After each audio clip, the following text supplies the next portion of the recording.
Right, so we're going to talk today about how not to fail.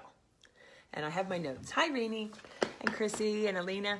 I have my notes because what I share is, yes, from my heart and from my experience. Hi, Brianna. But I don't want to forget anything. So in these 20 minutes or so that we're together, I want to make sure that I give you useful meat. And that's what I always say, meat, meat, meat. And speaking of meat, if you have heard about the She's Unstoppable Live conference, I'm going to tell you that is meat. We had a speaker meeting about a month ago, and we told them that there's no selling from stage and that we need meat. We need them to share useful information and tips and insider strategies that we've never heard of, or that has uniquely enabled them to build their team to big success if they have a team. If you know Chip and Joanna Gaines, one of their agents has an all-girl team that is a powerhouse team. She's one of our speakers, and she's also on the Powerhouse panel with her 8-lady team. So if you are invested in your business, you really need to register for the She's Unstoppable Live conference, and you do so by going to she'sunstoppablelive.com. If you like cocktails, pink carpet, dancing, laughing, learning, shopping, no drama, time away to refresh, bling, pink, door prizes that you actually want, awards, TV stars, champagne, mastermind, breakout sessions. If 2 days away for you sounds amazing, go to She's Unstoppable Live. And later I'm going to give you a code that you can use to get in for lower than the regular price. All right, so let's get to how not to fail. How to avoid the top 5 mistakes that agents make. And since I've been an agent and for many, many years, well over a decade, and then coaching hundreds of women, I think I've seen it all in terms of why agents fail. And the beautiful thing about that is that even if as of where you are right now in your business, you're not excited about where you are, meaning that you know that you can do better, the good news is that it's never too late to restart. So I'm excited to share that fact with you, okay? All right, so the number one mistake that agents make is fear. And I'm especially talking to women, okay? Because that's who I specialize in, right? It's fear. Fear has us in a state of inaction. And the funny thing is when we got our license, we were scared, right? In those classes, we had to learn all these laws. And you don't want to have an ethics review, right? And you don't want to have a client, sue you. And it's like, wait, gosh, this is getting serious really fast, right? And then you join a brokerage, and the broker is responsible for what you do, okay? When you're under a broker, that broker is responsible, legally responsible for what you do, okay? And so then the broker wants to scare the heck out of you. It's just insane. You're scared to open your mouth, right? But it could be that doesn't scare you, that instead what you're afraid of is, well, I don't have the right car to show up to that listing appointment. Or I only closed 2 deals in the last year, or I only closed 10 deals. I have a client who closed 25 deals last year, and she still has fear. And her goal is to close 40 deals this year, and she's going to do it because we're working through her fear.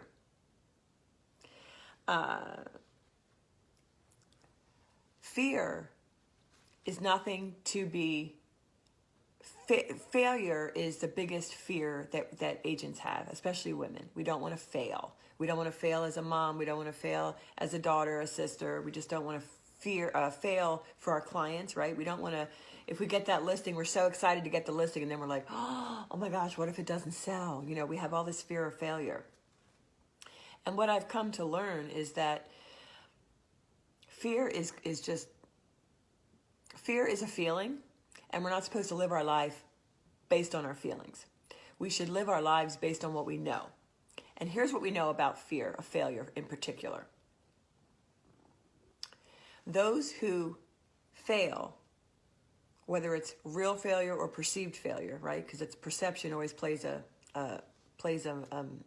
matter in this. If you learn from it, if you say, okay, phew, that was pure hell, I'm never going to let that happen again, and you learn from it, then great, bring the failure on as fast as possible so that I can get through it and keep going, keep going, keep going. I read a book probably 8 years ago now called Fail Forward, and that's where I learned this to actually love fear, meaning I'm not afraid of love failure. I apologize. Love failure, not that I want it, but I'm not going to not take action for fear of failure because, hey, if I fail, then I'm going to learn from it. And then I'm going to take that forward and it'll never happen again. Okay? So fear is a feeling that many times is your perception and sometimes misperception. So the number one mistake that agents make is letting fear keep them in inaction, or keep them from making that phone call, or walking up to that builder at a networking event, or walking up to that force to be reckoned with in your local community who you've admired, but you are fearful. You don't want to step up there. And ladies, what that happens is then you're missing huge opportunity. So when I was putting together this She's Unstoppable Live conference, Judy and I, my twin sister and I, decided we wanted Dottie Herman. We wanted a woman who was an icon in the industry, who went from rags to riches, who was a player, who won a lot of awards, is known in the industry. And when we reached out to Dottie Herman, crickets, right? Of course. But then we kept going. And if you saw the podcast, I think that went out yesterday, it's also on our YouTube channel. She said, I am excited to present my heart and an industry, where the industry is going to. She's CEO of Douglas Elliman. She knows what's going on. She said, I am excited to share for your hundreds of attendees because you stood out. Because we sent her flowers. We sent her handwritten notes. We sent her videos. Hey Dottie, blah, blah, blah. So ladies, you'll see as we get into this, fear, there's nothing to fear. And there's nothing to fear but fear itself, really. And Rini says fear also feeds procrastination. That's right. Inaction, procrastination. Stop. Next time you're afraid, give me a text, okay? 540-931-5050. And just say, I'm fearing X. And as long as I'm not on a coaching call or it's going live like this, I will respond to you. Because when you have help with someone saying no, just say no to fear. Just do it. What do you want to do and what are you afraid of? No, just do it. Okay, that's how you get through it. Okay? Everything you want is on the other side of fear. Keep that in mind. Keep that in mind. The number 2 mistake that agents make, confusing excellent customer service with being a doormat. Okay, now I'm sure you know exactly what I'm talking about. When you have that client who says, okay, and what I want to do is I want to see this house and then this house, and then I want to go over here, and I'm not going to come to your office first, and I'm going to do this, and these are the terms, and this and this and this, and they just boss you around. And somehow, agents who fail somehow think that that's customer service, that I must succumb to whatever they are telling me that I must do. And that, ladies, is just not true. You are the professional. I always like to equate it to doctors and lawyers. If you were in legal trouble, for example, and you went to a lawyer, aren't you going to the lawyer because you need their expertise, her or his expertise? And so would you have the audacity to sit there and tell him or her how you want this lawsuit to go or about how to do their job? No. if you had an oncologist in front of you and you had a cancer diagnosis, wouldn't you sit back and want to hear what they have to say and then make your decision? Because it's your body, of course, but you're going to heed their advice. Similarly, you're the professional. So ladies, that's why I always say that I have a routine to work with buyers and a routine to work with sellers that positioned me as the expert. And you have to lay that out right away. And so in my coaching, I share how to do that because it's certainly not a Gestapo evil way of doing it, right? It's a very competent, professional, relatable, and all of that. But you run the show. So let me tell you this. If you allow them to run the show, you're in for a heck of a transaction. And you may or may not ever get to the closing table, and this client will monopolize and take over and get in the way of you working with other clients. But that's not for this discussion. But here's what I want to say. I had one of my clients yesterday tell me that she got this amazing listing from a past client, and she listed the home. And you know how we're always talking about how we want the listing description to be different, make it stand out and appeal to who you think that buyer profile is, right? And so she wrote,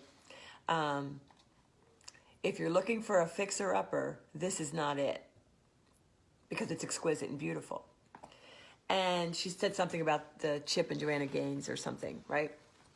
It was very cute, and I was very proud of her for that. Well, she sent it to, she didn't send it. She just listed the property.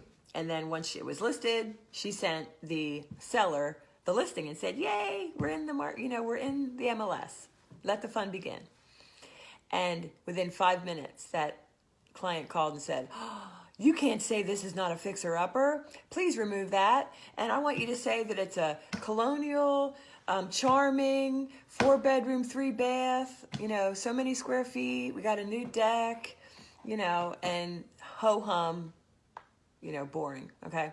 And she also said, and because we have snow on the ground, I'm sending you pictures that I want them to see how pretty the gardens are and things like that. How many of us has had that? Really, if you've had that, just give me some like. Give me a like. I mean, let me tell you something. Ladies, we've all had clients like that, right?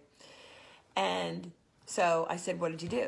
She said, well, I immediately changed the wording, and I said, no problem, absolutely, send me the picture, I'll add it.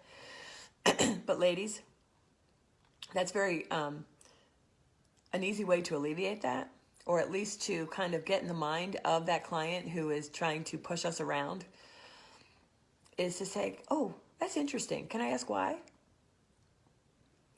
Because I learned, because the first couple times I did that too. And after a while, I'm like, really? You didn't like that wording? Why is that? Or, and just always ask why. Sometimes I'd have clients with listings that said, and as soon as you get the pictures, can you send me the link to all the pictures? Stupidly, the first time I had that request, I did. And it was pure hell. After that, I said, well, you know what? It's not customary for me to do that. And by the way, you hired me because I'm a great marketer and my houses get under contract quickly. So why don't we do this? Trust me. And then let's see how it goes for a week or two, 10 to 14 days. And then if action's not taking place the way I know that it will, then let's come back to that. Boom, okay? So number 2, don't confuse excellent customer service with being a doormat. Number 3, the wrong perspective of your business. Wrong perspective of your business. So is this real estate for you a career, or is it a hobby? Do you consider yourself a self-employed person or an entrepreneur? These things are very different. And I shared with you that the definition of an entrepreneur, and I keep saying this, if you watch me on live, because it's a very important distinction. Because the people who fail as an agent do so because they're probably not fully committed, and they don't understand the definition difference between being self-employed and having a career and being an entrepreneur, okay? So the definition of an entrepreneur is a person who operates a business and takes more than average risk to do so. So I ask you right now, if you're on this call, if you're on this live feed, and if you're watching it, how often do you take risk with your business? And do you do so on a regular basis? Now, I'm not talking about when someone calls you and wants you to do this widget, you do that. And then this one says they want you to do this widget and you do that. Next thing you know, you're not working on your business. You're just fielding calls from salespeople who, because you're an agent, you have your number everywhere, you constantly get these calls. I'm not talking about that. But are you investing in your business? There's two ways to invest in your business if you're an entrepreneur. You invest your time by deciding where you're going to put yourself, by deciding what you're going to work on during business hours versus weekends and how many hours a week you're going to work and things like that. And the other one is money. Okay? So if you decide to be a Zillow agent, a Zillow Premier agent, and you look at the monthly amount and it makes you gulp, okay, it probably does for everyone, but are you committed to making the conversion to make that ROI better? An entrepreneur is. A hobbyist or someone who just wanted to leave the 9-to-5 to try their hand at being a business owner may not. Okay, so it's a risk reward, and you can't have the wrong perspective, ladies, about being in business. All right, number 4, mistake that agents make that you want to avoid is not being strategic. This one's super important. So let me clear my throat. I don't know why every morning I have this frog in my throat.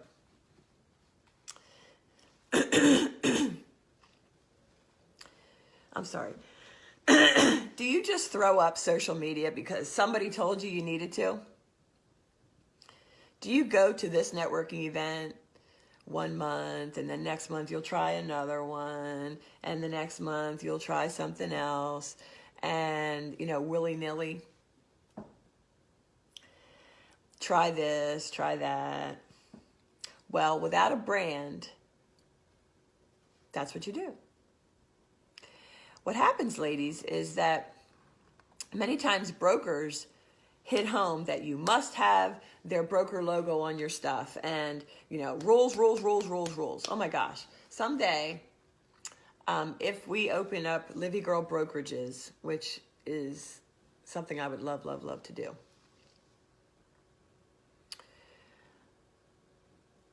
brokers giving rules ruins the creativity of an entrepreneur, which is what you're supposed to be. And instead, you need to look at your business as an entrepreneur, okay? That how do I want to position myself in my market? I've got to stand out, because in every market we have at least hundreds, if not thousands or tens of thousands of competitors. So we call that brand you, brand YOU. You start with who you are, what your favorite parts of real estate are. What parts of the job do you love? Do you want to focus on being a listing agent? I don't care if you never had a listing. If that's the part that you want to focus on, you can actually become a listing queen in your market. Or do you like working with buyers? Or do you, want to grow a team? What is your brand and what is your vision? Okay? And then once you establish how you're going to put yourself out there, meaning I'm going to be known as the agent who focuses on the 55 and older in my market. Or I'm going to put myself and be, my brand is going to be all about helping, the classy business women. When in my market, I wanted to help business women because that's who I was. That's who I wanted to hang out with. Okay.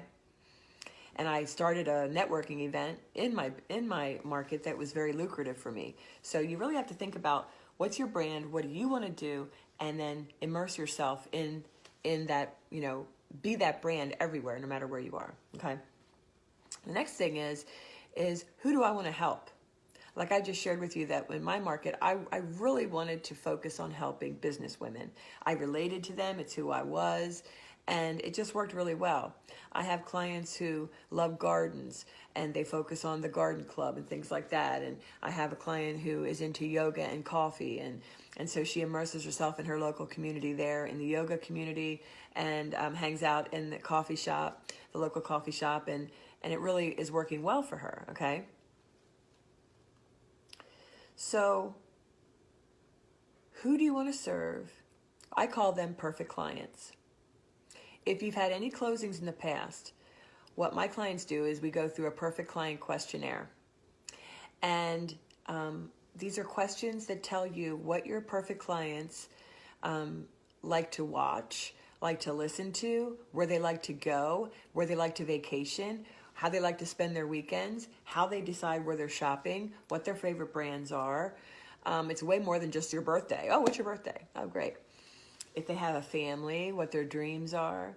And my clients will actually choose 3 to 5 of their perfect clients and give them this questionnaire, whether it be in person or, you know, in a lunch or a breakfast or via email, whatever.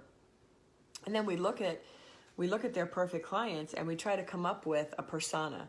And that way, as you in your brand put yourself out there in marketing, you are going to be speaking to your perfect client to attract them, as opposed to speaking to everyone, in which case you're speaking to no one because you're going to blend in with everyone else, right?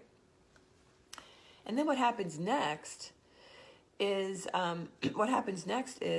you come up with your connection story. You know what your brand is. You know what you like to do. You know who you want to serve. Now, how are you going to connect to them? And that connection story is making yourself relatable to your ideal client, your perfect client. And then you insert that connection story into your killer bio. And your killer bio is what's on your Zillow profile, whether you're a Premier Agent or not, on your Realtor.com profile, your LinkedIn, wherever you are, on your website, okay? And see, there's a process. There's a strategy behind it. Number 4 reason that agents fail is having no strategy. And I guess what I want to say about that is, if you don't know where you're going, you don't know who you're even going after, how are you going to stand out? We already know that there's a ton of agents competing for the same business you are. If you don't isolate yourself, make yourself stand out, then what do you expect? Number 5, top 5. Okay, I'm going over the top 5 mistakes, right? Agents make and how to avoid them. Is no routine. No routine. When I take a strategy call with someone, and I take probably, 10 to 20 strategy calls per week, I ask them, tell me your schedule. I know every day's different, but what time do you get up? Well, some days I get up here, and some days I get up here. Or if they have kids, they say, well, every day I'm up at 7 because I have to get my kids to the bus, and then I go to the gym, and then I come home and take a shower, and then I throw a load of wash in, and now it's 10 o'clock, and I'm ready to start work. Now, do you think, and for some people that might work. I'm not saying that it can't work, but is that what you think is a powerful morning routine for an entrepreneur? The agents that I knew when I was in the business, as an active agent, we would text each other at like 6, 7 a.m. We were ready to go. We got up, we had a morning routine. Because when you don't implement a routine for yourself through time blocking throughout the day, things don't get done, right? If it's not on your calendar, it doesn't exist. And I always tell my clients, let's get your calendar out for the next 3 months. And I want you to tell me when you're going on a date with your significant other. Put that on there. When are you going to do your grocery shopping? Do you do that or your other partner? If it's you, write it down. When are you going to do that? We get our personal stuff on the calendar first. And then we layer over our routine in the morning and how we want to facilitate our day. Okay? They're really daily success habits that successful entrepreneurs have. Kara Pierce now, she'll text me at all hours of the night. I mean, she pulls all-nighters. Now, I'm not a proponent of pulling all-nighters, although I've done that a few in my years, but it's about a focus. It's about a diligence. It's about success habits and routine, okay? if you don't know when you're going to start work every day and you don't have a plan for the day written down, by the end of the day I want to get these things done, then you're going to be led around by whatever happens in real time. Oh, you want to do lunch? Sure. Next thing you know, it's 2:00 and the kids will be home soon. You know. I want to give you an example of having the right perspective as to anything that you're doing in your life, okay? So when my kids were small, I hated laundry. I don't know why. I mean, now I love laundry. At the age of 53, I love laundry. I don't know why, but I just love it. But when I was 20, I don't know, 30 something, I hated it. And I was in a Bible study, and this elder lady, I said, I don't know what we were talking about. And she said, well, Jan, there's a lot of women that don't have children. There's a lot of women that aren't married. And they would love to be able to do somebody's wash. And so you really need to be thankful that you have somebody's wash to do, laundry to do. And it really changed my perspective. Another one is this. Instead of saying, like when you get up, oh my gosh, I have to do this and I have to do that. Well, instead of that, what's his hair doing? Instead of that, you say, today I get to do this. Today I get to put that listing in. Today I get to go on that listing appointment. Today I get to go to closing. We all love those days. But think about something, some aspect of being a real estate agent that you don't like. And switching your mind. Today I get to prospect, which my clients call connecting. And it's not about door knocking and phone calls, by the way. But anyway, okay, change your perspective. So again, the 5 mistakes you will not make, right? We're going over these. Are you committed to this being your day one? That you now know what the top 5 mistakes are with agents and you're not going to make them. You'll commit to make sure you don't get caught up in these mistakes. So number 1, fear, right? You're going to text me. I don't care if I get 500 texts every day. I hate fear. I don't like it. I want to help you fight against it. Okay, so text me when you're feeling fear. Let's get you through it. Take action in the midst of fear. That's the only way to get through it. Number 2, confusing excellent customer service with being a doormat. Absolutely not, right? We're not going to assume anything. We're going to ask questions. We're going to say, can you please clarify that? What do you mean by that? Or, that's interesting. Why are you asking me to do that? I just want to make sure I understand. You're not putting them in a defensive posture. Absolutely not. You are just a professional, and you are going to find out where they're coming from before you just say, yes, I'll do anything you want. Okay, number 3, wrong perspective of your business. Okay, and if this is your hobby and you don't really care how much you make and you don't have really any dreams for real estate, you just got your license, then great. Then that's fine. But if this is a career for you and you want to embrace the fullness of being an entrepreneur, then you're going to have to make some risks in time and or money, probably both. Okay? So do you have the right perspective as an entrepreneur? And then number 4, no strategy. You're going to have strategy. If you need a strategy session with me, text me, the 540-931-5050. Let's get you on a strategy session. And from now on, you are going to, actually, let's say it this way. You can make a fresh start. If up till now you don't have a brand, you don't have a logo, you don't, even if you're on a team, yes, you have to use the team's logo, but you can be who you are. You can present yourself how you are, right? You can present yourself how you want to be presented. Obviously, check with your team leader, but I had a team, and I had team members, and I was happy that they chose to put themselves out there in their personality to be authentic, which is very important, right?